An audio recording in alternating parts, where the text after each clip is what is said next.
From the internal index number 190 that appeared in Red and Green's code to the back sprites discovered in the 2019 Helix Chamber leak, every piece of beta data tells a story about what almost was. Even Ken Sugimori's 2018 interview with Yomiuri newspaper revealed that Gorochu, Pikachu's third evolution with fangs and horns, existed fully designed before being cut for game balance. Today we're looking at the cut Pokémon of Generation 1, the small, strange, or overlooked details that show how much was tucked away during development and never saw the light of release. As you relax, go ahead and subscribe and comment where you're watching from.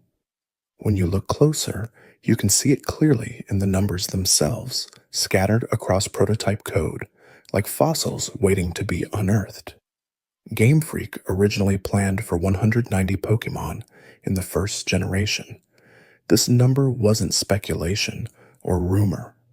Programmer Shigeki Morimoto, the same designer who secretly added Mew into Red and Green's final code using only 300 bytes of leftover cartridge space, confirmed this during a 2010 interview at the Pokémon World Championships.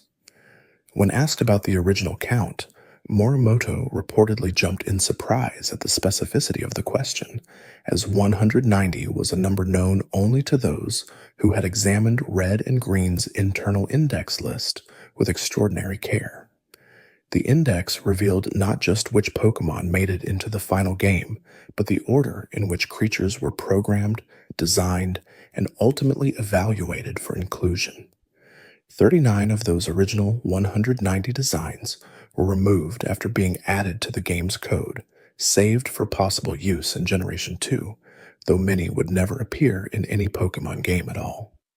The decision process for which Pokémon stayed and which were removed came down to something remarkably simple. Ken Sugimori, lead designer and illustrator for Game Freak, would print out drawings of all the Pokémon under consideration and simply ask people which ones they liked best. This wasn't a complex focus group or market research study. It was a straightforward popularity contest among Game Freak employees, friends, and anyone else whose opinion Sugimori valued. The Pokémon with the fewest votes were cut from the roster. Designer Atsuko Nishida later added that they believe players would want more variation in their teams instead of the same Pokémon evolving twice, which led to many 3-stage evolutionary lines being reduced to just 2 stages. Space constraints on the Game Boy cartridge made this decision easier to justify, though the emotional weight of cutting fully designed creatures must have been considerable. There's something almost archaeological about discovering these lost designs decades later, like finding sketches in an artist's forgotten notebook.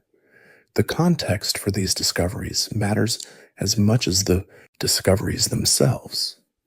In summer 2018, a private collector contacted Helix Chamber, a preservation group dedicated to documenting Pokémon's first generation, claiming to possess assets dating back to Red and Green's development.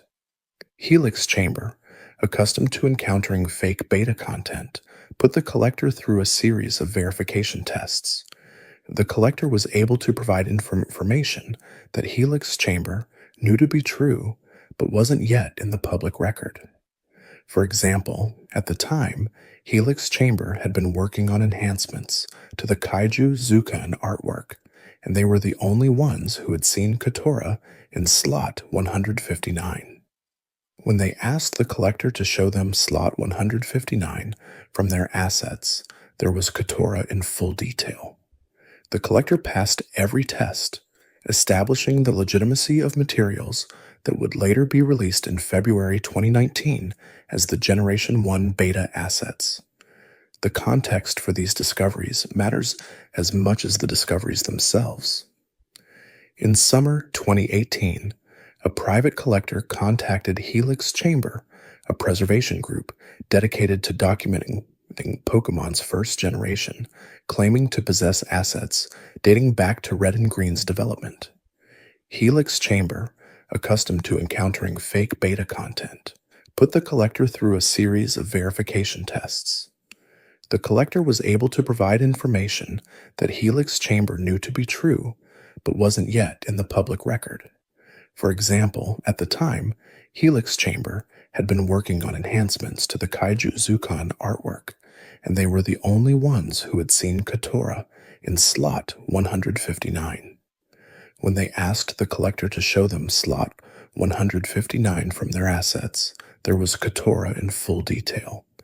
The collector passed every test, establishing the legitimacy of materials that would later be released in February 2019 as the Generation 1 beta assets. These assets weren't a complete prototype ROM like the Gold and Silver Space World demo from 1997 that leaked in May 2018. Instead, they were a collection of materials from various builds throughout development, primarily featuring back sprites rather than front sprites due to the collector's terms and conditions. This limitation meant that while researchers could identify many cut Pokémon, their full designs remained partially mysterious, requiring artists to create speculative reconstructions based on the limited visual information available. The back sprites alone, however, revealed an enormous amount about Game Freak's original vision for the Pokémon roster, showing evolutionary families that were planned, designed, and programmed before being removed to make room on the cartridge or to serve the game's balance. The leaks painted a picture of a development process that was far more expansive than anyone realized. What began as Capsule Monsters, the working title before Pokémon was finalized, went through numerous iterations, each adding and subtracting creatures based on technical limitations, design cohesion, and the gut feelings of the team. Some Pokémon were removed early in development, before they were fully programmed. Others made it far enough to have complete stats, movesets, and cry data before being pulled at the last moment. The index numbers tell this story in numerical order, showing which creatures were added first and which came later as the roster expanded toward that original goal of 190 unique species. The most famous cut Pokémon from Generation 1 never appeared in any leaked sprites or prototypes, yet it became one of the most talked about designs in the franchise's history. Gorochu, the third evolution of Pikachu, was revealed not through data mining or leaks, but through a May 2018 interview with designers Ken Sugimori, Atsuko Nishida, and Koji Nishino in Japan's Yomiuri newspaper. When discussing the creation of Pikachu, Nishida explained that the evolutionary line was originally planned to be 3 stages. Pika, from Pika Pika, the Japanese onomatopoeia for glittering or sparkling. Rai, from Raichu, meaning thunder or lightning. And Goro, from Goro Goro, the rumbling sound of an approaching thunderstorm. Nishida described Gorochu in vivid terms that sparked the imagination of fans worldwide. The Pokémon known as Gorochu bared fangs and even had a pair of horns. It was meant to look like a god of thunder, a fearsome creature that represented the full maturation of Pikachu's potential. The design drew inspiration from Raijin, the Shinto deity of lightning and thunder, often depicted as a demon surrounded by drums that created the sound of storms. Gorochu would have been a dramatic departure from Pikachu's cute appeal, transforming the electric mouse into something powerful and intimidating. According to Nishida, she designed Pikachu and Raichu based on the specification that it had to be electric type and would evolve twice, meaning Gorochu was part of the original design brief from the very beginning. The reason for Gorochu's removal had nothing to do with its appearance. Sugimori confirmed this explicitly during the interview, stating that there wasn't any problem with how Gorochu looked. The issue was game balance.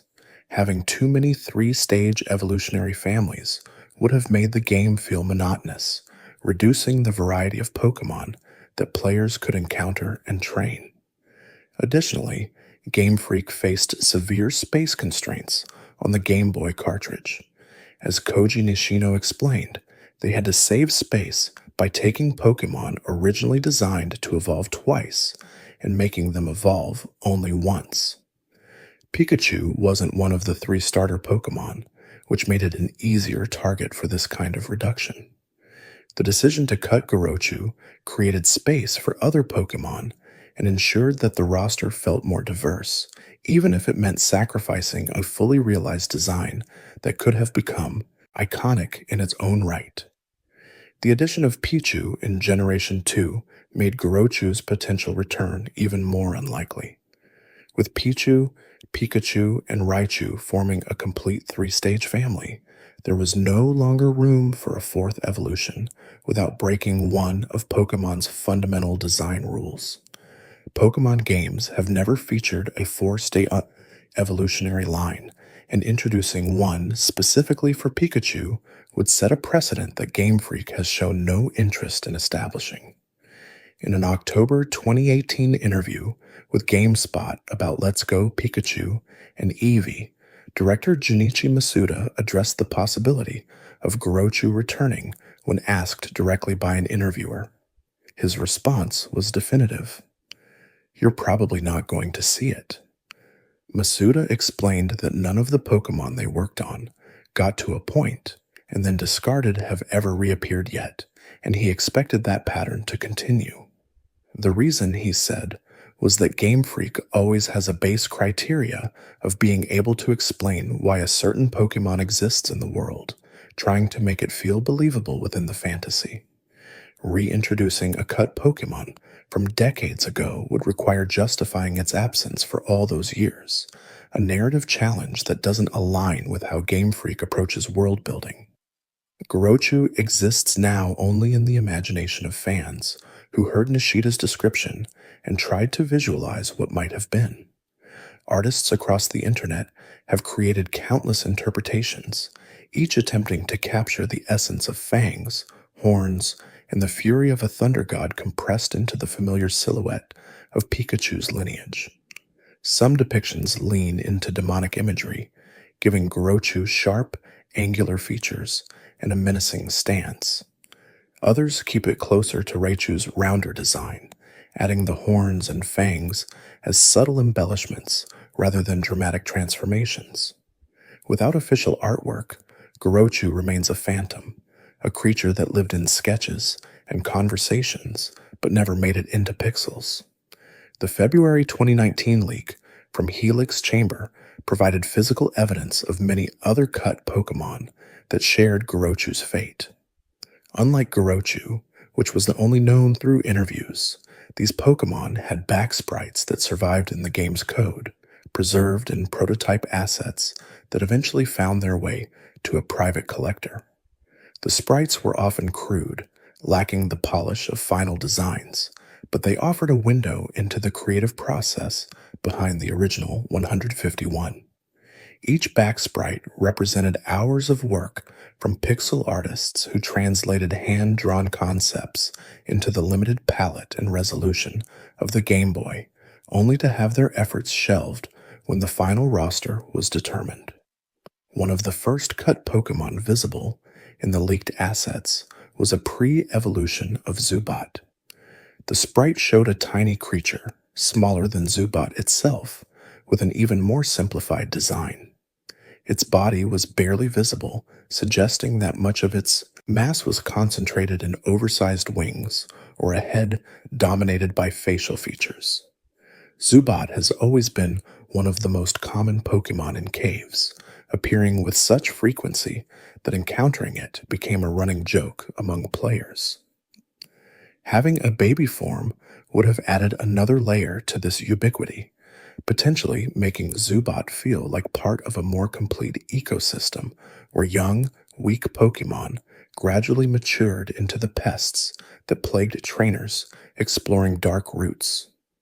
The baby Zubat's index number placed it early in development, suggesting it was among the first wave of designs created when Game Freak was still determining how evolution would function in their game. The decision to cut baby Zubat likely came from the same reasoning that removed Gorochu. Three-stage families required more cartridge space and created less variety in the Pokédex. By keeping Zubat as the first stage, Game Freak saved memory while maintaining the core identity of the evolutionary line. Interestingly, Baby Zubat is the only pre-evolution from the Generation 1 leaks that wasn't also found in the Gold and Silver Space World demo from 1997, suggesting it was cut earlier and more definitively than other baby Pokémon that Game Freak continued to consider for inclusion in future games. There's something poignant about baby Pokémon that never hatched, designs that existed only to be erased. Meowth, the cat Pokémon associated with Team Rocket in the anime, also had a pre-evolution discovered in the beta assets. The back sprite showed a smaller, rounder creature, presumably emphasizing the cuteness that would evolve into Meowth's more refined, bipedal form. Meowth's final evolution, Persian, always felt like it could have supported a three-stage family. Persian is elegant and powerful, a fitting capstone to a line that begins with innocence. A baby Meowth would have reinforced the narrative of growth from helpless kitten to street-smart cat to regal feline. The pre-evolution appeared in both the Generation 1 leak and the Space World demo, indicating that Game Freak seriously considered including it in Generation 2 even after cutting it from the original games. Ultimately, Baby Meowth never made it into any official release, though its inclusion in the Space World demo suggests it remained part of internal discussions for years after Red and Green launched. The design philosophy behind Baby Pokémon was relatively straightforward. Take an existing Pokémon, make it smaller, rounder, and less capable in battle, then position it as a stepping stone in the evolutionary journey. This approach had narrative appeal, reinforcing the theme of growth and partnership that defined the franchise. However, it also created practical problems. Baby Pokémon are often useless in combat, unable to contribute meaningfully until they evolve. Players who encounter them in the wild gain little benefit, and trainers who try to raise them from scratch face a frustrating period where their team member can barely survive battles. Game Freak likely recognized these issues during testing, leading to the decision to prioritize fully functional, first-stage Pokémon over babies that existed primarily for aesthetic reasons. Vulpix, the fire-type fox Pokémon, had a pre-evolution that followed the same pattern. The back sprite showed a creature even smaller than Vulpix, with fewer tails and a more compact body. Vulpix's design is already adorable, making a baby form feel almost redundant. What could be cuter than a six-tailed fox kit that curls up when resting? The pre-evolution would have needed to strip away even more features, perhaps reducing the tail count to 2 or 3, and simplifying the facial markings that give Vulpix its distinct charm. Like Baby Meowth, Baby Vulpix appeared in both the Generation 1 assets and the Space World demo, suggesting it remained under consideration well into Generation 2's development. The decision to exclude it may have been aesthetic as much as practical. Vulpix already occupies the role of an early-stage Pokémon with room to grow, and adding another stage below it might have diluted the impact of its existing design. Baby Vulpix would eventually inspire Alolan Vulpix in Generation 7, a regional variant that reinterpreted the original concept with an ice typing. Alolan Vulpix is smaller and softer than its Kanto counterpart, emphasizing cuteness in a way that mirrors what Baby Vulpix might have achieved. The Alolan forms shows how Game Freak continued to explore design space that was originally planned for cut Pokémon, finding new ways to bring those ideas to life without directly resurrecting abandoned concepts. Goldeen, the goldfish Pokémon, had a pre-evolution visible in the leaked back sprite. The sprite depicted a smaller fish with fewer fins and a less developed horn, emphasizing youth and vulnerability. Goldeen has never been a particularly strong or popular Pokemon, often overlooked in favor of more powerful water types. A baby form might have helped flesh out its identity, giving it a more complete narrative arc from tiny fish to graceful swimmer to the more imposing Seeking. The pre-evolution appeared in the Space World demo as well, and its presence there suggests that Game Freak saw potential in expanding Goldeen's family even after deciding it wasn't essential for Generation 1. The pattern that emerges from these baby Pokemon is clear. Game Freak designed them, programmed them, and seriously considered including them, but ultimately cut them to save space and maintain variety. The babies that did make it into Generation 2, Pichu, Cleffa, Igglybuff, Togepi, Tyrogue, Smoochum, Elekid, and Magby, were the ones that added the most value to their respective evolutionary lines, or served specific gameplay purposes, like breeding mechanics. The babies that were cut, Zubat, Meowth, Vulpix, Goldeen, and Ponyta, were casualties of a development process that demanded ruthless prioritization. Ponyta, the Fire Horse Pokemon, rounded out the baby designs with a pre-evolution that appeared in both the Generation 1 leak and the Space World demo. The back sprite showed a smaller horse with a less dramatic mane of flames, suggesting a Pokemon that hadn't yet developed the full intensity of Ponyta's fiery aesthetic. Ponyta already evolves into Rapidash, a fast and powerful fire type, so adding a baby stage would have created a satisfying 3-stage progression from foal to steed to racing champion. However, the same space concerns that plagued other baby Pokemon applied here. Ponyta functions perfectly well as the first stage, and adding a pre-evolution would have consumed memory that could be used for entirely new species. These baby Pokemon represent a road not taken, a version of Generation 1 where evolutionary families were longer and more detailed, but the overall roster was smaller and less diverse. The choice to prioritize variety over depth shaped the franchise in ways that are still felt today. Modern Pokemon games introduce hundreds of new species rather than expanding old families, a philosophy that traces back to the decisions made during Red and Green's development, when Game Freak realized that players responded more enthusiastically to novelty than to incremental additions to existing lines. Beyond baby Pokemon, the leaked assets revealed middle stage evolutions that would have connected species in unexpected ways.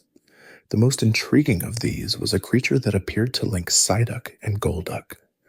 The back sprite showed a Pokemon with features from both species, suggesting it was meant to bridge the gap between Psyduck's confused, duck-like appearance and Golduck's sleek, almost alien design. Psyduck and Golduck have always felt disconnected from each other. Psyduck is comedic, perpetually suffering from headaches that make it seem incompetent. Golduck is serious, a powerful swimmer with psychic overtones despite not actually being a psychic type. A middle evolution might have smoothed this transition, providing a design that gradually introduced Golduck's elements while retaining some of Psyduck's charm. The existence of this middle stage suggests that Game Freak recognized the dissonance between Psyduck and Golduck and attempted to address it during development. The decision to cut the middle stage and keep the two extremes may have been a mistake, one that left players confused about how a yellow duck with a perpetual headache transforms into a blue platypus with telepathic abilities. The middle stage's absence creates a narrative gap that fans have puzzled over for decades, wondering whether Golduck was always meant to follow Psyduck or if the two species were originally unrelated and only became connected late in development. This middle stage evolution never appeared in the Space World demo, suggesting it was cut earlier and more thoroughly than the baby Pokemon that Game Freak continued to consider for Generation 2. Its absence from later discussions indicates that the developers either solved the problem to their satisfaction or decided that the Psyduck to Golduck leap, however jarring, was acceptable within the context of a world where creatures can transform in dramatic and unexpected ways. Time folds differently in abandoned code, where creatures wait in suspended animation for a discovery that may never come. Another significant cut Pokémon was a middle stage for Marowak's evolutionary line. The sprite suggested a creature larger than Cubone, but smaller than Marowak, potentially bridging the emotional gap between the orphaned baby Pokémon and the fierce warrior that carries its mother's skull. Cubone's backstory is one of the darkest in the franchise, built around themes of loss and grief. The skull it wears is explicitly stated to be its mother's, and it cries at night from loneliness. Marowak is the evolved form, having overcome its sadness to become stronger and more confident. A middle stage would have provided a transitional phase where Cubone begins to process its grief without fully resolving it, creating a more gradual emotional arc. The existence of this middle stage raises questions about Marowak's design process. Was the line always meant to be 3 stages, only to be reduced for space? Or was the middle stage added later, an attempt to deepen the narrative that was ultimately deemed unnecessary? The sprite's placement in the index suggests it was added relatively late in development, after many other Pokémon had already been finalized. This timing implies that someone on the team felt the Cubone to Marowak evolution needed more support and created an additional stage to smooth the transition. When space became an issue, the middle stage was cut, leaving the emotional leap from grieving child to independent warrior intact, but abrupt. The middle stage for Cubone and Marowak never appeared in the Space World demo, suggesting it was abandoned earlier than baby Pokémon. Game Freak may have decided that the stark contrast between Cubone and Marowak was actually a strength, emphasizing the transformative power of evolution rather than diluting it with intermediate steps. Another middle stage evolution appeared for the Ekans line, suggesting that Arbok was originally meant to be the final form of a 3-stage family. The back sprite showed a snake Pokémon larger than Ekans, but with features distinct from Arbok, possibly representing a transitional phase where the cobra motifs that define Arbok begin to emerge. Ekans is a straightforward snake, while Arbok is a hooded cobra with intimidating patterns on its chest. A middle stage could have introduced the hood gradually, showing a Pokémon that's starting to develop Arbok's threatening presence without fully achieving it. The evolutionary line for Ekans and Arbok is one of the simpler ones in Generation 1, with few surprises or complications. Adding a middle stage would have given the line more depth without fundamentally changing its identity. However, the decision to keep it at 2 stages maintained the simplicity that made Ekans approachable for early game players. Team Rocket's extensive use of Ekans and Arbok in the anime reinforced their status as straightforward, villainous Pokémon, and complicating their evolution might have undermined that clarity. The middle stage for the Ekans line didn't appear in the Space World demo, indicating it was cut relatively early in development. The decision suggests that Game Freak prioritized simplicity for common Pokémon like Ekans, reserving 3-stage families for species that needed the additional complexity to feel complete. There were also evolutionary connections that were severed entirely during development, creating Pokémon that feel isolated in the final roster. Blastoise, the final evolution of Squirtle, was originally not part of that line at all. The leaked assets revealed that Blastoise had its own separate family, with a pre-evolution that looked nothing like Squirtle or Wartortle. The back sprite showed a turtle-like creature with cannons already visible, suggesting that Blastoise's weaponized design was present from the beginning, rather than being a sudden transformation from Wartortle's simpler shell and tail. This revelation explains one of the most persistent fan questions about the starter Pokemon. Why does Wartortle have fluffy ears and a tail that disappear completely when it evolves into Blastoise? The answer is that Blastoise wasn't meant to follow Wartortle at all. It was a separate Pokemon with its own evolutionary line, only later grafted onto the Squirtle family when Game Freak needed to finalize the starter trios. The pre-evolution of Blastoise was cut, and Blastoise itself was repurposed, creating a discontinuity that fans have noticed for decades without understanding its cause. Wartortle's original final evolution was a different Pokemon entirely, one that likely retained the fluffy ears and tail that define its appearance.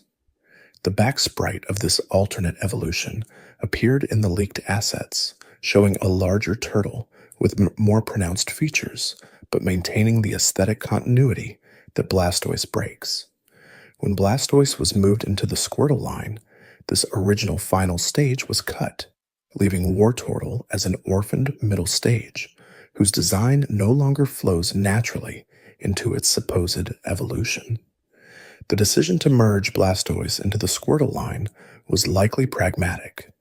Game Freak needed 3 fully evolved starter Pokemon, and Blastoise was strong, visually impressive, and thematically appropriate for a water type. The cannons on its back made it distinct from Venusaur and Charizard, ensuring that each starter's final form had a unique silhouette. The cost of this decision was narrative coherence, but the trade-off was worth it for a Pokemon that became one of the most iconic designs in the franchise. Blastoise's original pre-evolution would have created a very different aesthetic. Instead of starting with a cute turtle and gradually adding features until it becomes a tank, the line would have introduced the cannon motif early, showing a baby turtle with tiny nozzles that grow into full artillery as it matures. This approach would have made Blastoise feel less like an unexpected transformation and more like the logical endpoint of a design that was always headed toward weaponization. The loss of this narrative consistency is one of the hidden costs of the development process, a trade-off that improved the starter trio at the expense of individual evolutionary coherence. Some losses are invisible until you know what to look for, like the seams in a story that was stitched together from separate pieces. The leaked assets also revealed Pokémon that were never connected to anything in the final game, standalone designs that were created, programmed, and then cut without clear successors or replacements. One of the most striking was a creature known informally as Omega, identified only by its cry data in the game's sound files. Omega had no sprite in the leaked assets, only an audio signature that hinted at its existence. The cry was deep and resonant, suggesting a large or powerful Pokémon, possibly a legendary or pseudo-legendary designed to be rare and impressive. The name Omega, derived from its position in the cry list, implies a finality, the last of something, which could mean it was intended as a capstone to a particular group or category of Pokémon. Without visual data, Omega remains pure speculation. Artists have created interpretations based on the cry alone, imagining everything from a dragon to a mechanical construct, but none of these designs have any basis in official materials. Omega could have been anything, and that ambiguity makes it one of the most fascinating cut Pokémon. It represents the ultimate unknown, a creature that existed in sound but not in form, programmed into the game just enough to leave a trace, but not enough to reveal its purpose. Another Pokémon identified only by name was Amler, also found in the cry list. The name suggests movement, possibly a Pokémon that walked or wandered, but without further context, any interpretation is guesswork. Ambler's cry was higher pitched than Omega's, indicating a smaller or lighter Pokémon, but the audio alone provides few clues. It's possible that Ambler was a normal type, a creature designed to fill out routes and add variety based to wild encounters. Alternatively, it could have been a ghost type with a name that plays on the idea of wandering spirits. The lack of visual data makes Amler as much a mystery as Omega, a name attached to a sound attached to nothing else. A third cry belonged to a Pokémon called Wing, presumably a flying type given the name. The cry was sharp and quick, like a bird's call, supporting the theory that Wing was meant to be an avian Pokémon. Generation 1 has a relatively small number of flying types, with most of them being dual-typed birds, like Pidgey, Spearow, and Farfetch'd. Wing might have been intended to add more variety to this group, offering a pure flying type, or a bird with a unique design aesthetic. The absence of a sprite makes it impossible to know what Wing looked like, but the name alone suggests simplicity, a straightforward creature defined by its most obvious characteristic. These cry-only Pokémon represent the earliest stage of design, where an idea exists in concept but hasn't yet been translated into visual form. They may have been placeholder sounds, created to fill out the cry list, while the team decided which Pokémon deserved full development. Alternatively, they could have been last-minute additions that were cut before sprites were finalized, casualties of the time pressure and space limitations that defined Red and Green's final months of development. The existence of these Pokémon raises an important question about how Game Freak approached the creation process. Did they start with visuals and add sound later, or did they sometimes begin with audio, creating a cry that conveyed a certain feeling and then building a Pokémon around it? The cry-only Pokémon suggests the latter approach was at least occasionally used, with sound designers creating audio signatures that inspired the visual team to develop corresponding creatures. When those creatures were cut, the cries remained, embedded in the code like echoes of ideas that never fully materialized. Beyond individual Pokémon, the leaked assets revealed entire families that were cut as units. One of the most complete was a 3-stage dragon line, with back sprites showing a progression from small serpentine creature to medium-sized dragon to large, imposing final form. The sprites suggested a water dragon aesthetic, possibly inspired by Chinese water dragons or sea serpents, with long bodies and fins rather than wings. Generation 1 has only one dragon line, Dratini, Dragonair, and Dragonite, and that line has always felt somewhat isolated. Dragonite's design is notably different from its pre-evolutions, a chubby, friendly dragon that doesn't match the elegant serpents that precede it. The cut dragon line might have been intended to provide an alternative, a more cohesive family where the final form followed naturally from the earlier stages. The back sprites for the dragon line showed consistent design elements across all 3 stages. The first stage had a small, compact body with minimal features, just a head, a body, and a tail. The second stage added more definition, with fins becoming more pronounced and the body lengthening. The third stage was fully developed, a large dragon with elaborate fins and a commanding presence. The progression felt natural, each stage building on the previous one without dramatic shifts in aesthetic. The decision to cut this dragon line likely came from the same place as other 3-stage reductions. Dragons were meant to be rare and powerful, and having 2 complete dragon families might have undermined that exclusivity. By keeping only the Dratini line, Game Freak ensured that dragon types remained special, creatures that players encountered infrequently and trained with care. The cut line was sacrificed to preserve the mystique of dragons in general, a trade-off that shaped how the type was perceived for generations. Interestingly, the cut dragon line's design aesthetic reappeared in later generations. Pokémon like Kingdra, Melodic, and later entries like Dragalge share the water dragon or sea serpent motif that the cut line explored.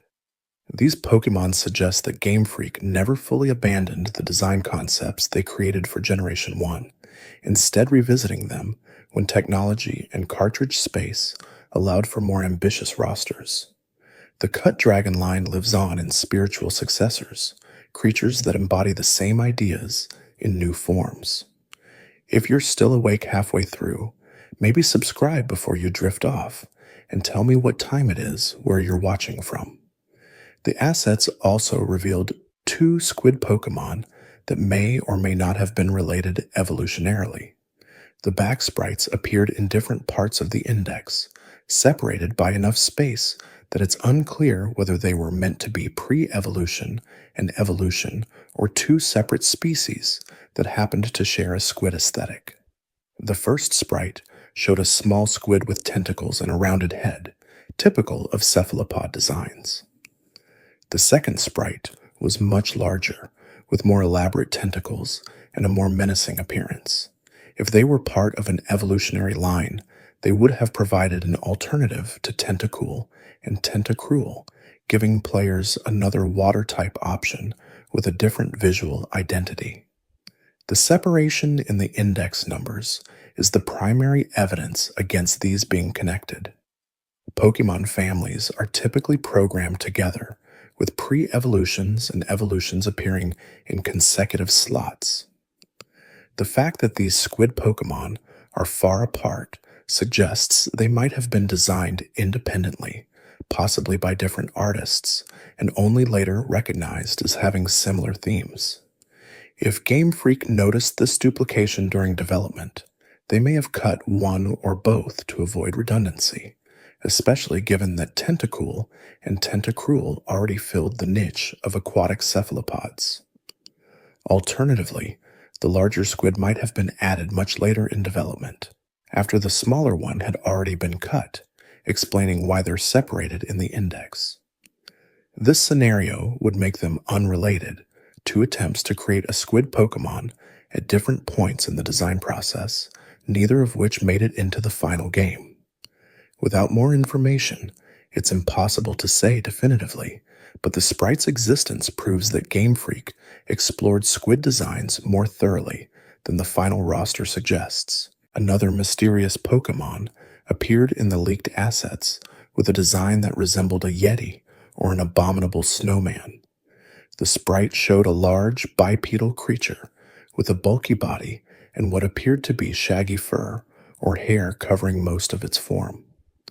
This Pokemon, informally called Boo by researchers based on its position in the index, was theorized to be a counterpart to Jinx, possibly representing a male version of the species.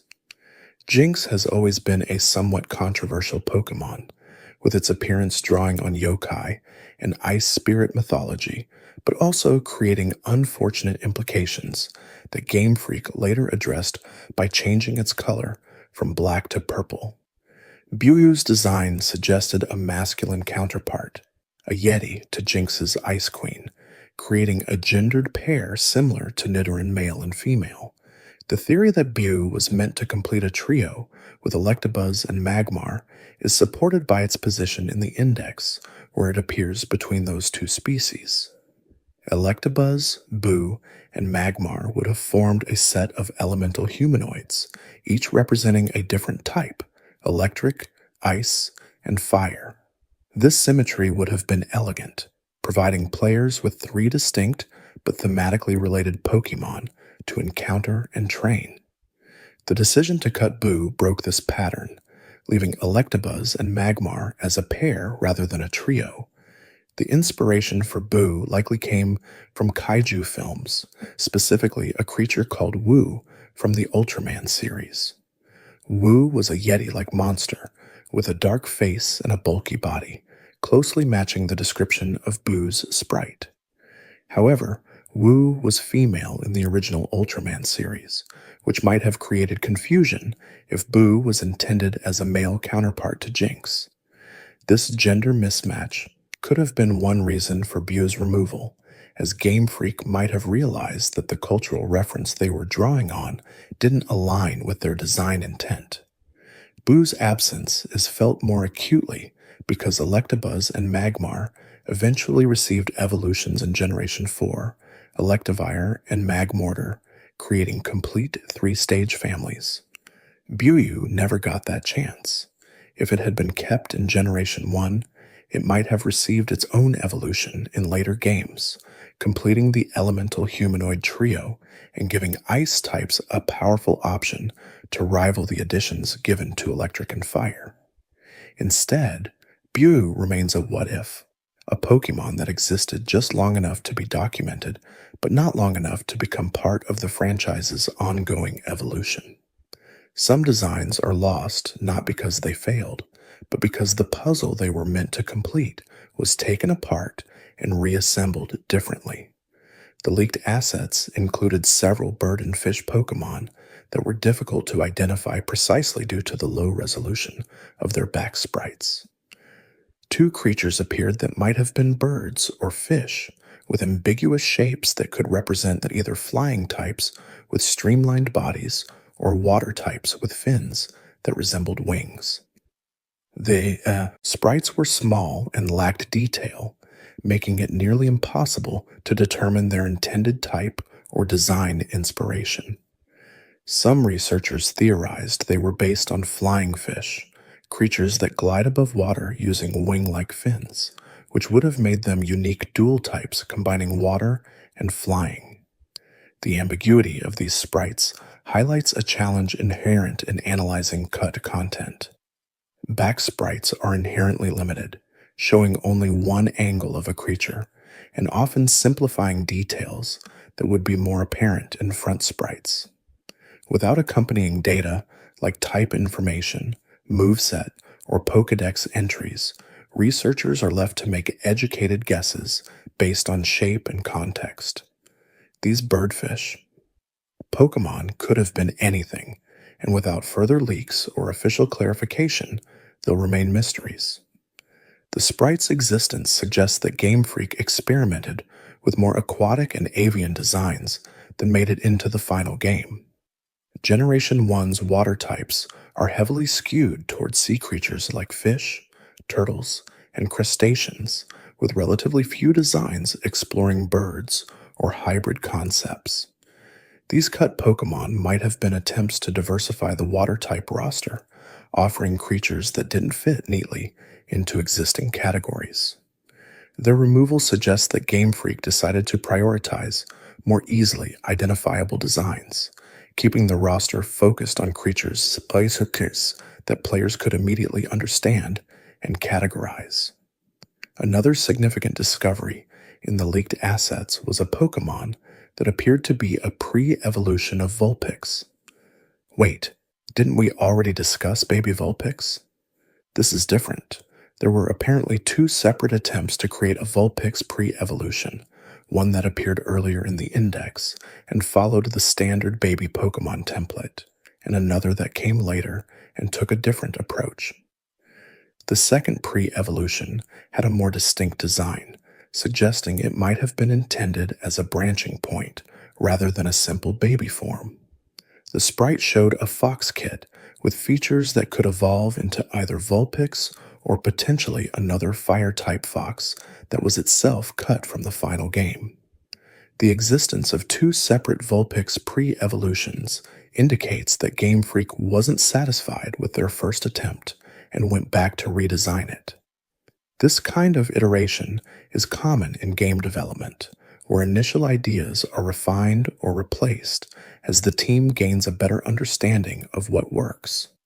The fact that both versions were cut suggests that the team ultimately decided Vulpix didn't need a pre-evolution at all, that its existing design was strong enough to stand alone without additional stages adding clutter to its evolutionary line.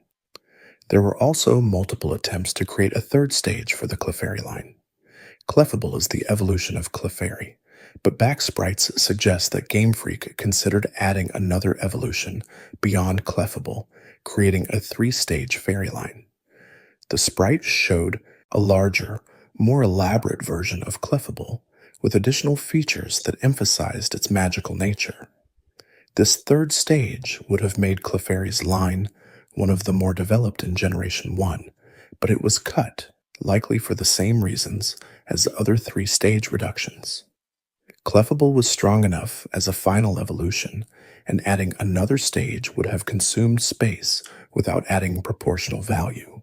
The decision to keep Clefable as the final stage was reinforced in later generations when Cleffa was added as a pre-evolution in Generation 2. This created a complete three-stage family, Cleffa, Clefairy, Clefable, without needing to go beyond Clefable. The cut third stage was forgotten, its design either lost or repurposed for other Pokémon in later games. Among the most beloved cut Pokémon are Kotora and Raitora, an electric tiger line that appeared in both the Generation 1 leaked assets and the Gold and Silver Space World demo from 1997. Kotora, meaning baby tiger, was a small, adorable electric type with chubby proportions and a friendly face. Raitora, meaning thunder tiger, was its evolution, a larger, more powerful creature that retained the cuteness of Kotora while adding a sense of strength and confidence. The two Pokémon formed a complete evolutionary line, and their designs were so appealing that they became fan favorites despite never appearing in an official game. The Space World demo provided front and back sprites for both Kotoras and Raitora, giving researchers a complete picture of what these Pokémon would have looked like in-game. Kotora was small and round, with stripes suggesting a tiger motif and a cheerful expression. Raitora was larger, with more defined musculature and a fiercer appearance, but it maintained the same basic design elements, ensuring visual continuity between the two stages. The sprites showed a clear progression, baby to adolescent, that felt natural and satisfying. The Generation 1 assets revealed a third member of the family that hadn't appeared in the Space World demo. A back sprite suggested a final evolution beyond Raitora, creating a three-stage line. The sprite showed a much larger tiger with elaborate features, possibly including additional elements like lightning patterns or enhanced claws. This final stage would have completed the family, giving players a fully evolved electric type that could compete with powerful Pokémon like Jolteon and Raichu. The fact that this third stage appeared in Generation 1's code, but not in the Space World demo, suggests it was cut early, before Game Freak even considered reviving Kotora and Raitora for Generation 2. The question of why Kotora and Raitora were cut from both generations remains unanswered. They had complete designs, appealing aesthetics, and a clear place in the roster as electric types with a unique tiger theme. Yet Game Freak cut them from Generation 1, reconsidered them for Generation 2, and then cut them again, ultimately leaving them out of every subsequent game. The most likely explanation is that they were casualties of tough choices about roster composition. Electric types were already well represented in Generation 1 with Pikachu, Raichu, Magneton, Jolteon, Electabuzz, and Zapdos. Adding Kotora and Raitora would have made electric types even more prevalent, potentially overshadowing other types. In Generation 2, the decision to cut Kotora and Raitora might have been influenced by the introduction of Pichu, which gave the Pikachu line its baby form and made it a three-stage family. With Pikachu already dominating the cute electric type niche, Kotora would have been redundant. Raitora's position was similarly compromised by the presence of Raichu and the introduction of new electric types like Ampharos. Game Freak likely decided that the roster didn't have room for another electric tiger line, especially when other types needed more representation. The enduring popularity of Kotora and Raitora among fans demonstrates the power of cut content to capture imaginations. Because they never appeared officially, they exist in a state of perfect potential, beloved for what they represent, rather than constrained by stats, movesets, or competitive viability. Fans have created countless pieces of art featuring Kotora and Retora, imagining how they would fit into teams, what their personalities would be, and how they would interact with other Pokemon. This fan creativity has given the Cut Tigers a life beyond their original purpose, making them iconic despite being invisible in the games themselves. The final evolution of Kotora and Raitora that appeared only in Generation 1 remains the most mysterious member of the family.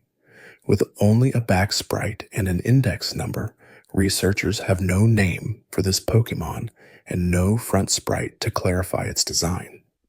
Artists have created speculative reconstructions, imagining a massive electric tiger with features that blend Raitora's friendly appearance with the intimidating presence expected of a fully evolved Pokemon.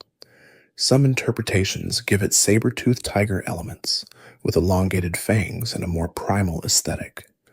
Others keep it closer to modern tiger designs, emphasizing sleekness and agility over raw power. Without official confirmation, the final Kotora evolution exists in the same liminal space as Gorochu, a creature described by data but never fully realized. The fact that it was cut before even making it into the Space World demo suggests that Game Freak abandoned it early, possibly deciding that 2 stages were sufficient for the Kotora line. This decision mirrors the treatment of many other families that were trimmed from 3 stages to 2, reinforcing the pattern that defined Generation 1's final roster. The cut content from Generation 1 also included Pokemon that were placeholders or test creatures, rather than serious designs meant for inclusion. The most famous example is the Lavender Town Ghost, a glitchy sprite that appears in the Pokemon Tower during a specific encounter. In the final game, the ghost is an unidentifiable shape that can't be battled until the player obtains the Sylph Scope, which reveals it to be a Marowak. However, the leaked assets showed that the ghost had its own index number and sprite data, suggesting it might have been considered as a separate Pokemon at some point during development. The ghost's design was intentionally vague, a mass of pixels that suggested something supernatural without resolving into a clear form. This ambiguity served the story well, creating tension and mystery in one of the game's most atmospheric locations. But having the ghost exist as a separate Pokemon would have complicated the narrative. The ghost is explicitly identified as a Marowak in the final game, the spirit of a mother protecting her child from Team Rocket. Making it a distinct species would have undermined that specific, tragic backstory, turning a unique encounter into just another Pokemon battle. The decision to keep the ghost as a temporary state of Marowak rather than its own Pokemon shows Game Freak's commitment to storytelling over mechanics. They could have created a ghost-type Pokemon to occupy that role, but doing so would have diluted the emotional impact of the Lavender Town sequence. By making the ghost explicitly a Marowak, they reinforced the connection between Cubone's backstory and the events at Pokemon Tower, creating one of the most memorable moments in the game. Other placeholder Pokemon in the leaked assets included fossilized versions of Kabutops and Aerodactyl. These sprites showed the fossil Pokemon in a state of suspended animation, partially formed or covered in rock, suggesting they were meant to represent the creatures before they were revived at the Cinnabar Island laboratory. The sprites were crude, lacking the polish of final designs, indicating they were probably used for testing the fossil revival mechanic rather than intended as separate species. The fossilized sprites raise interesting questions about how Game Freak initially envisioned the fossil system. Were fossils meant to be separate items that contained dormant Pokemon, or were they supposed to be Pokemon themselves that needed to be awakened? The final game treats fossils as items that can be traded for revived Pokemon, but the existence of fossilized sprites suggests an earlier design where the fossil itself might have been catchable or battleable in some form. This approach would have been more complicated to implement and harder to explain to players. The streamlined system in the final game, where fossils are simply items exchanged for Pokemon, is much more intuitive. The fossilized sprites were likely abandoned when Game Freak settled on this simpler approach, but their existence in the code shows how many different ideas were tried and discarded during development. There are also 3 blurred sprites in the leaked assets that remain completely unidentifiable. The sprites are corrupted or intentionally obscured, making it impossible to determine what Pokemon they represented. Researchers have speculated that these might be legendary Pokemon that the collector chose to keep secret, or they could be placeholder graphics that were never filled in with actual designs.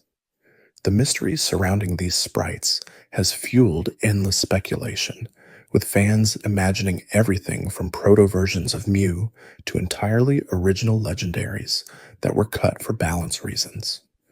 The truth is likely more mundane.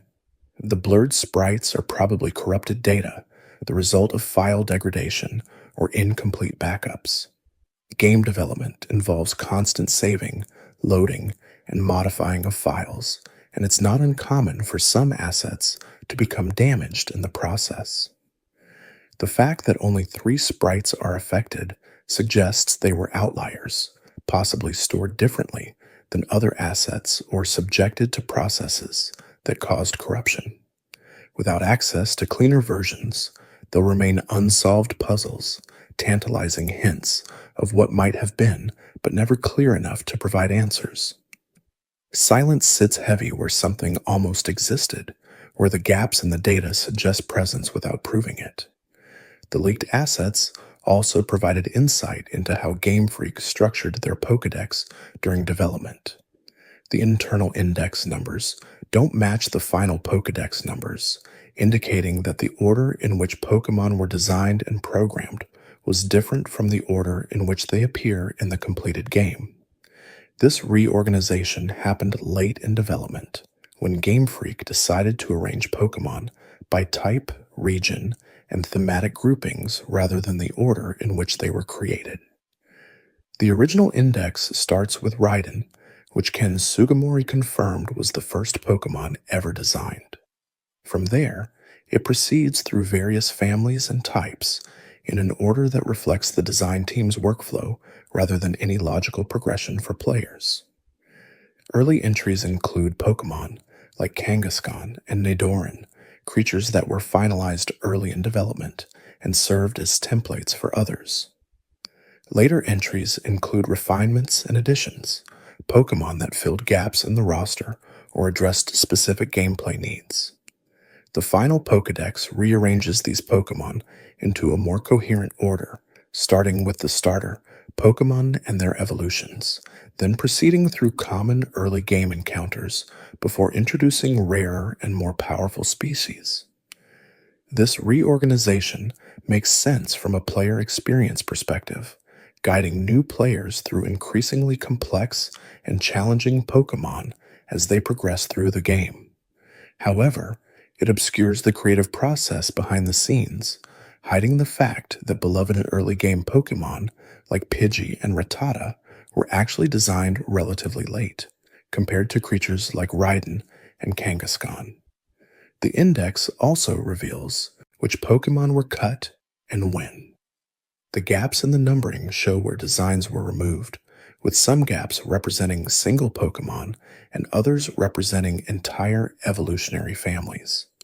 The pattern of cuts suggests that Game Freak went through multiple pruning phases, first removing placeholder and test creatures, then cutting baby Pokémon and middle stage evolutions, and finally making hard choices about standalone species that didn't fit the final roster's balance.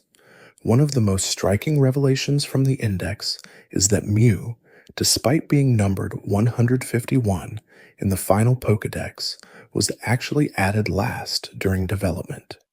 Mew's internal index number is much higher than 151, placing it after Pokémon that appear earlier in the Pokédex. This confirms the famous story of Shigeki Morimoto secretly adding Mew into the game using leftover space after debug features were removed.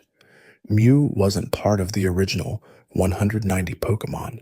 It was a bonus, a prank that became one of the franchise's most important elements.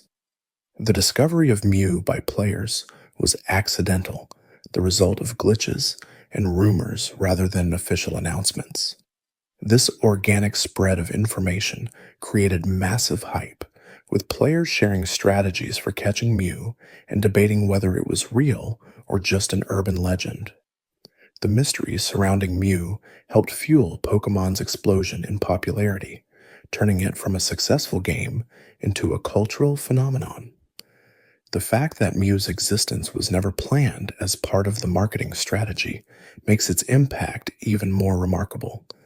It was the development team's inside joke that became a defining feature of the franchise.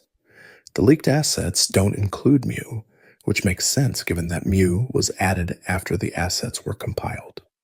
However, the absence of Mew from the early index reinforces the idea that the 151 Pokemon in the final game were never meant to be the complete set. Game Freak always envisioned a larger roster, with room for secrets, events, and future expansions. The decision to cut from 190 to 150 was pragmatic, but it left space for Mew to sneak in and become legendary. Another interesting aspect of the leaked assets is the presence of duplicate slots for some Pokemon. Certain species have multiple index numbers, suggesting they were redesigned or moved during development. For example, Gengar appears in two different slots, one early and one late, indicating that its design or stats were significantly changed at some point. This duplication shows that Game Freak's design process was iterative, with Pokemon being revisited and refined as the team's understanding of the game evolved. The duplicate slots also reveal which Pokemon were considered essential to the roster. Pokemon that appear only once in the index were likely finalized early and left untouched. Pokemon that appear multiple times were subject to more scrutiny, either because their designs weren't working or because their role in the game needed adjustment. Gengar's duplicate slots might reflect changes to its stats, making it more balanced for competitive play, or alterations to its appearance, ensuring it looked distinct from other ghost types. Some Pokemon in the leaked assets have only partial data, with sprites but no cry information, or cry data but no sprites. These incomplete entries suggest they were either added very late in development, with not all assets finalized before the build was compiled, or they were removed very early, before full assets were created. Partial data is common in game development, where designers work on different aspects simultaneously, and sometimes a creature progresses far in one area while lagging in another. The Pokemon with cry data, but no sprites, are particularly intriguing because they suggest a sound-first design process. The audio team created cries that conveyed specific feelings or aesthetics, and the art team was supposed to create corresponding visuals. When those Pokemon were cut, the cries remained in the files, orphaned sounds waiting for creatures that would never be drawn. These cries are the most ghostly elements of the leaked assets, voices without bodies, calling out from code that no longer has a place for them. The leaked assets have also prompted discussions about which cut Pokemon might have inspired later designs. Many Generation 2 Pokemon bear resemblances to creatures from the Generation 1 leaks, suggesting that Game Freak revisited old ideas when creating the Johto region. For example, Sneasel, the Dark and Ice type introduced in Generation 2, shares design elements with some of the cut Ice type concepts from Generation 1. The connection isn't direct. Sneasel is clearly its own creature, but the influence is apparent in the claw motifs and color schemes.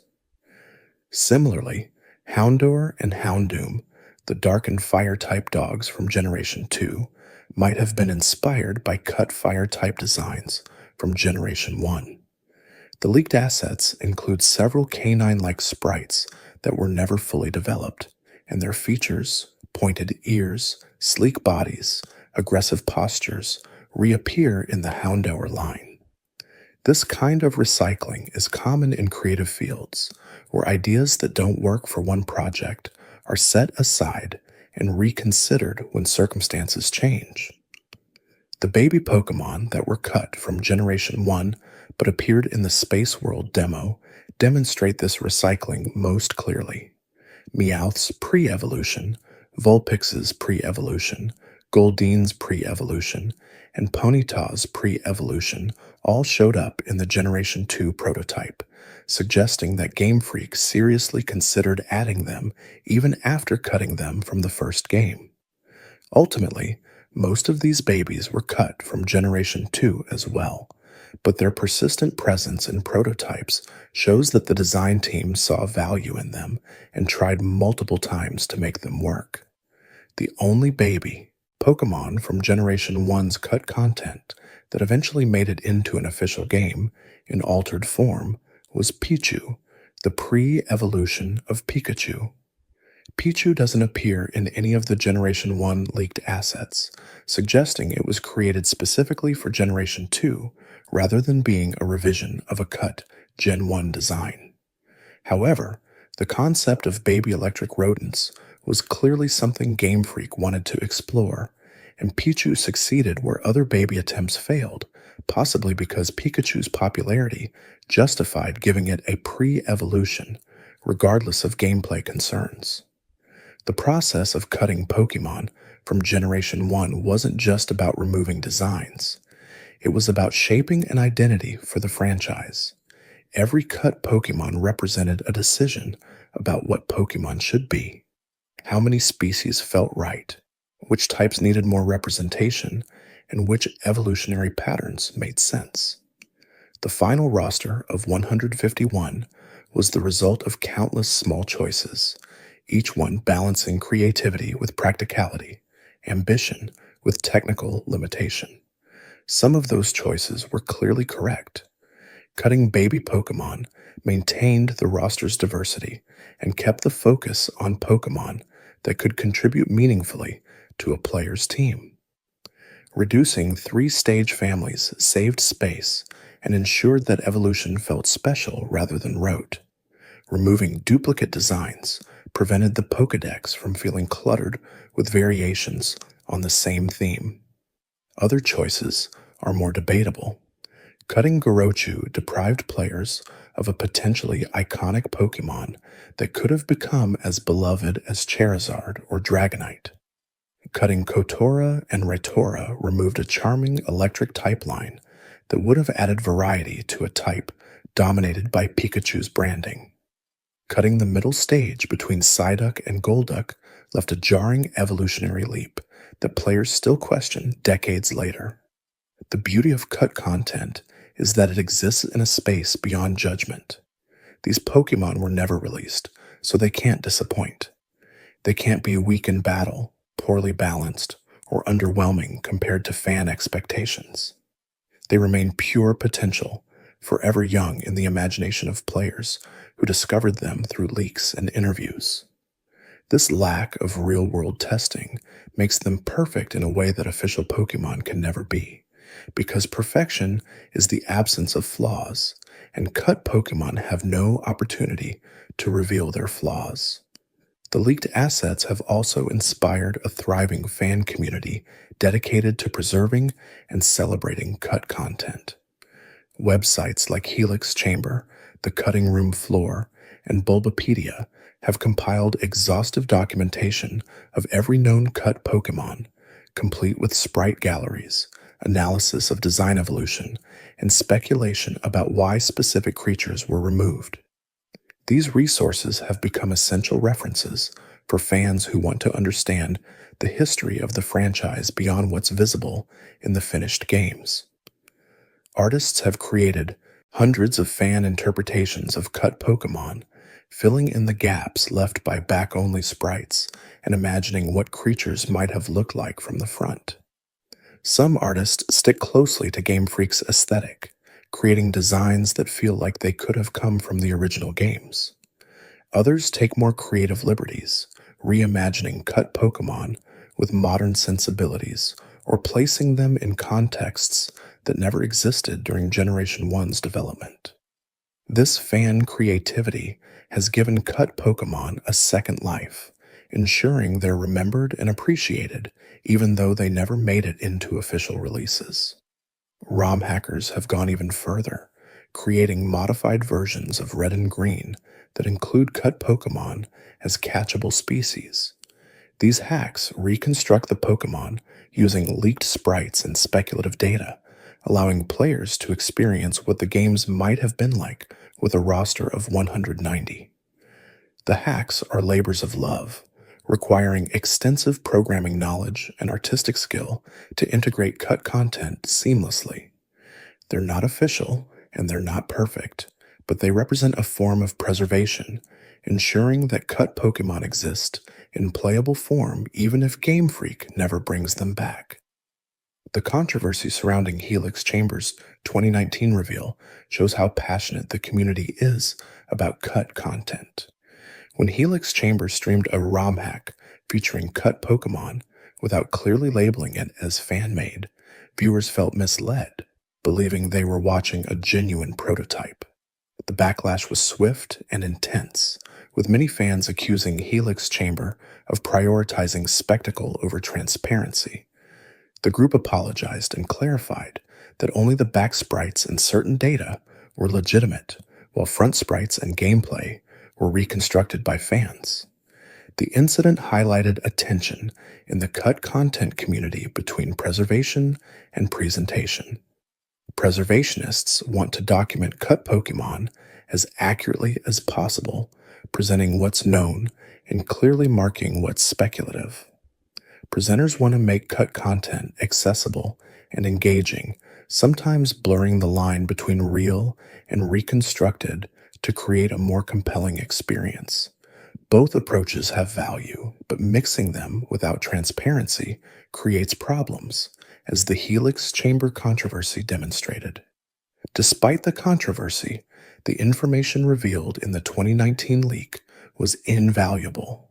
It confirmed the existence of Pokémon that had only been rumored, provided visual references for creatures that were previously just index numbers, and offered insight into Game Freak's creative process during Generation 1's development. The leak also reignited interest in Pokémon's history, inspiring articles, videos, and discussions that introduced a new generation of fans to the concept of cut content and its significance. The patterns visible in the cut content reveal a lot about Game Freak's priorities during development. They valued type diversity, ensuring that each type had multiple representatives, even if it meant cutting Pokémon from overrepresented types. They valued visual distinctiveness, removing creatures whose designs were too similar to existing Pokémon. They valued mechanical simplicity, cutting elaborate evolutionary chains that would have confused players or required extensive explanation. And they valued cartridge space above all, making ruthless cuts to ensure the game fit on the limited hardware available. These priorities shaped not just Generation 1, but the entire franchise. The emphasis on type diversity led to later generations introducing new types like Dark and Steel in Generation 2 and Fairy in Generation 6 to create more design space.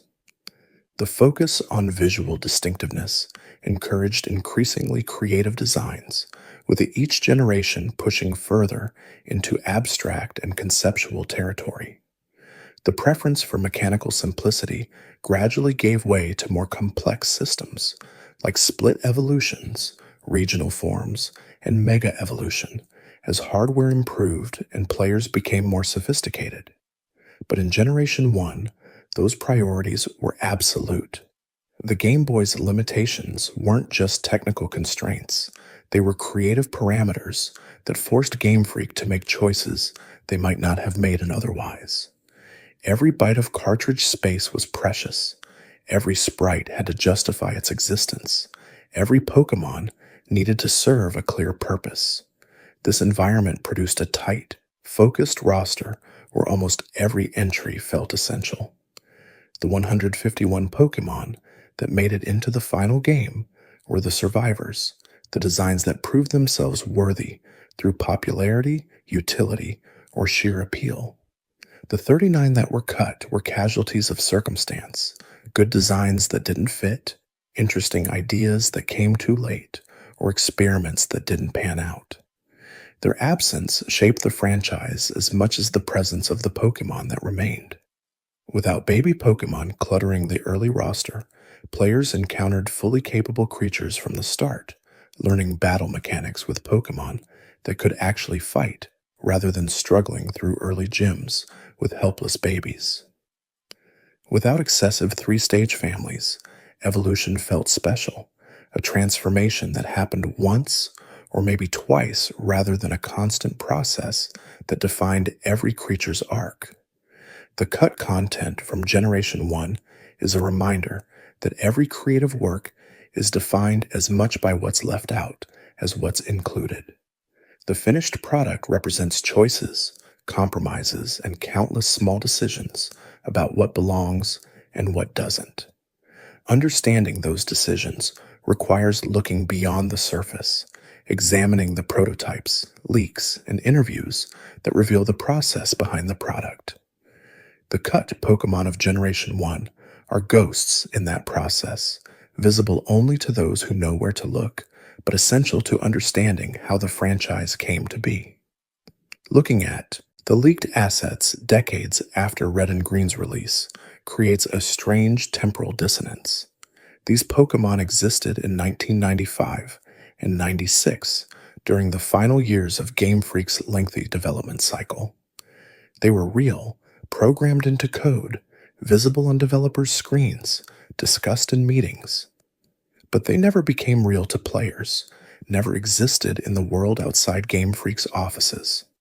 When the game launched in 1996, these designs were already forgotten, overwritten by the final roster, and buried in backup files that no one thought would ever see public release. Their rediscovery, 23 years later, in 2019, gave them a second chance at existence, not as playable Pokémon, but as historical artifacts, proof of roads not taken and possibilities not pursued. The leaked assets don't change what Generation 1 is, but they change how we understand it, adding depth and context to a game that seemed complete and unchanging. Every player who caught all 151 Pokémon and thought they'd seen everything now knows there were 39 more waiting in the code, invisible but present, shaping the game through their absence. The 2019 leak was significant, not just for what it revealed about Generation 1, but for what it suggested about game development in general. Every game has cut content, ideas that didn't make it, features that were planned but never implemented, stories that were written but never told. Most of that content remains hidden, lost to time when old builds are deleted and developers move on to new projects. The fact that assets from Red and Green survived for more than 2 decades and eventually reached the public is remarkable, a fortunate accident that provided a window into a process that's usually completely opaque. Other Pokémon games have had similar leaks in recent years, with prototypes and beta builds revealing cut content from Gold and Silver, Ruby and Sapphire, Diamond and Pearl, and later generations. Each leak adds to the collective understanding of how Pokémon games are made, showing patterns in how Game Freak approaches design, what kinds of ideas they try and discard, and how their priorities have shifted over time. The Generation 1 assets are the foundation, the earliest look at the franchise's creative process, and they establish themes that recur throughout the series' history. One of those themes is the willingness to cut content aggressively. Game Freak doesn't seem sentimental about designs that don't work. If a Pokémon isn't contributing to the overall roster, it's removed, regardless of how much work went into it. This ruthlessness is probably necessary for creating the tight, polished experiences that define mainline Pokemon games, but it also means that enormous amounts of creative effort go unseen. For every Pokemon that makes it into a game, there might be one or two that were fully designed but cut, and dozens more that were sketched but never developed beyond rough concepts. Another theme is iteration. Cut content shows that Game Freak rarely settles on a final design immediately. They create multiple versions, test different approaches, and gradually refine ideas until they meet internal standards. The duplicate slots in the Generation 1 index, the multiple attempts at baby Pokemon, the existence of both early and late Dragon lines, all point to a design process that embraces experimentation and revision. This iterative approach probably contributes to the high quality of final designs, ensuring that only the best ideas make it through, but it also means that many good ideas are discarded simply because something better came along. A third theme is the influence of technical constraints. The Game Boy's limitations forced Game Freak to make hard choices, and those choices created the distinctive feel of Generation 1. Later generations had more space and better hardware, allowing for larger rosters and more ambitious designs, but they also lost some of the focus that technical constraints imposed. Generation 1 feels cohesive because every Pokemon had to fight for its place.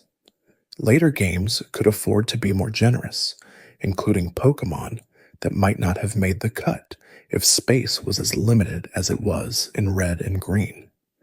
The cut Pokémon of Generation 1 represent potential, the roads not traveled, and the creatures that might have been. They exist in a liminal space, neither fully real nor entirely imaginary, documented in code but never released to players. Their discovery through leaks gives them a strange half-life, where they're known but not experienced, visible but not playable. This liminality is part of their appeal.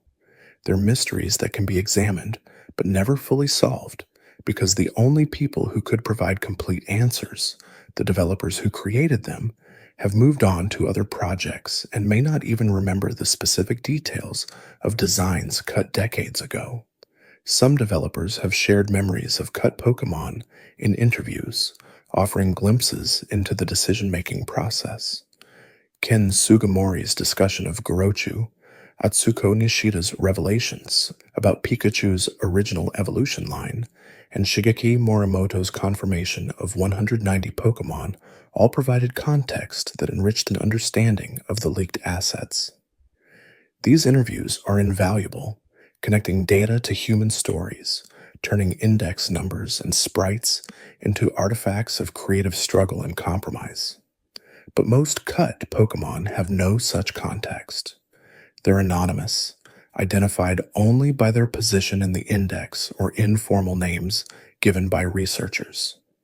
Without designer commentary, they remain enigmas, and that enigma is part of what makes them fascinating. Fans can't project anything onto a cut at Pokemon, imagining backstories, personalities, and roles in the world that are never contradicted by official sources. This freedom makes cut content a perfect canvas for fans' creativity, a space where imagination fills the gaps left by missing information. The cut Pokémon of Generation 1 also raise questions about canonicity.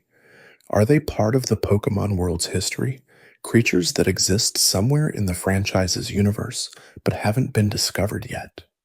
Or are they non-canonical, ideas that were tried and rejected and therefore never existed in any meaningful sense? Game Freak has never directly addressed this question, leaving fans to draw their own conclusions.